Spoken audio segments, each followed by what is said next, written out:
Экзистенция вакуумы деген не? Сіз оны білесіз бе? Баланың бойына құндылыққа толтырумен атан айналысу керек. Баланың бойында құндылық болмаса, өсе келе санда бар, сапада жоқ, қуыс кеудеге айналуы мүмкін. Құрал адамның бойындағы интеллекті дамытады, ал құндылық адамның бойындағы экзистенция вакуумына жауап береді. Бұл енді ғылыми тілмен айтқанда экзистенция вакуумы деп атайды. Бүгін біз сіздерге құрал мен құндылықты байланыстырып, екеуі бір-бірін толықтырып тұратын әдемі бір керемет әдістеме ұсынайын деп отырмыз. Нақтырақ айтқанда, кез келген білім ғылымға сүйену керек. Ғылымға сүйенбеген білім емес деп айтамыз. Ал енді біз осындай әдемі бір құрал дайындадық деп жаңа айттық басында. Бұл құрал, мынау сізге ұсынып тұрған бірінші, екінші бөлім құрал. Ал енді осы құралмен жұмыс жасауға жаңағы айтып тұрмыз ғой, экзистенция вакуумын толтыратын, яғни салт, дәстүр, әдет, ғұрып, ертегі, қиса дегендерді толтырып отыратын осындай арнайы құралы бар.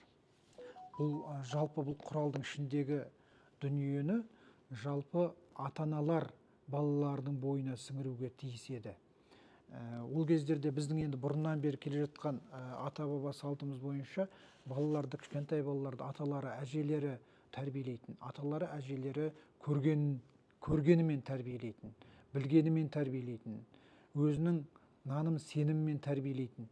Бұл осылайша тәрбиелеу арқылы, ертегі, қиса айту арқылы балаларды тәрбиелей отырып, олар енді тәрбиелейміз деп оны айтпайтын, жалпы баланың зейінін аулау мақсатында сондай нәрселер айтатын еді ғой.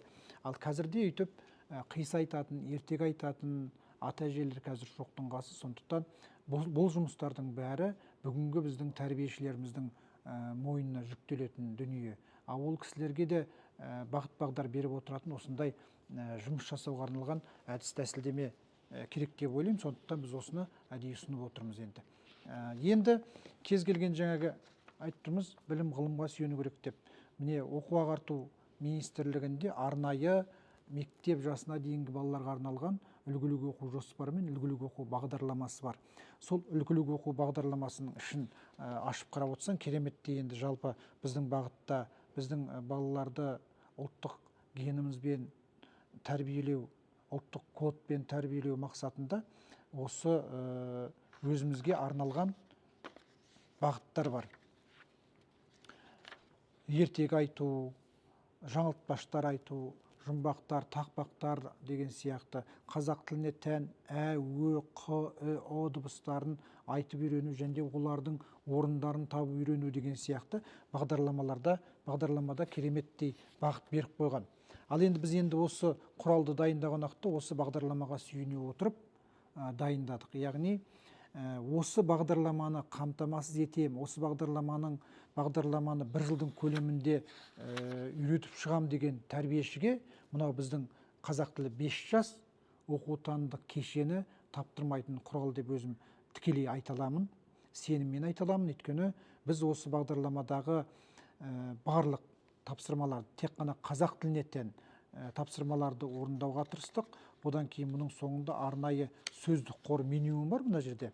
Сол сөздік қор минимумда атқаратын сөздерді осы мынау құралға, осы әдістемелік нұсқаулыққа және осы құралдың ішіне толтырып қойдық. Сондықтан, құрметті тәрбиешілер, осы құралмен жұмыс жасаған уақыттарыңызда біз сіздерге осы жылдық мынау қазір 2025-2026 оқу жылының әдістемелік нұсқаулық хаты шыққаннан кейін біз арнайы перспективасын дайындап береміз қазақ тілінің. Циклограммасын да дайындап береміз. Ұйымдастырған іс-әрекет міне сіздерге дайындап беріп отырмыз. Бұл енді ұйымдастырған іс-әрекеттің ішінде жұмбақтар, тақпақтар, айтыс өнерлері, ертегілер, қисалар осының ішінде бәрі жазылған.